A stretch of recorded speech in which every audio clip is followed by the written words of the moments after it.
આલ્યો મમ્મી જમી લ્યો. એટલે શ્રેયા, હા મમ્મી.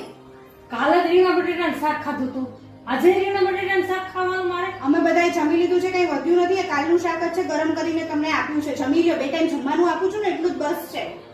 પણ એમને ટાઢું. હવે જમી લ્યો.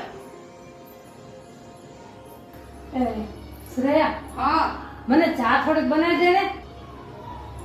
બસ તમારે આખો દિવસ બેઠા બેઠા આ કર દે, આ કર દે, આ કર દે, ચિંતા જ કરવાની. આ લે લે મારી મમ્મીનો ફોન. હા મમ્મી શું કરતી હતી? બસ એ જો ને આ જમવાનું બનાવું છું. કેમ ભાભી નથી? છે ને તાર ભાભી છે ને, પણ તો તું કેમ રસોઈ બનાવે છો? બસ મેં મારું છે ને રસોડું બધું મેં મારી રીતે, મને વાસી ખાવું મને ભાવતું નથી એટલે હું છે ને મારી રીતે ગરમ બનાવીને હું જમું છું. એ મને વાસી ખવડાવશે એટલે હું નથી જમતી.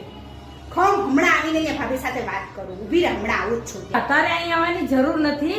તું છે ને તારી સાસુને તું સાચવજે. એને કોઈ વસ્તુ ઠંડુ કે એવું ન ખવડાવતી. તું તાર સાસુ સાચવ. મમ્મીની વાત તો સાચી. હું મારા માં જેવા સાસુ ઉપર, હે ભગવાન, હું મારી માં જેવી સાસુ સાથે કેવું વર્તન કરતી હતી.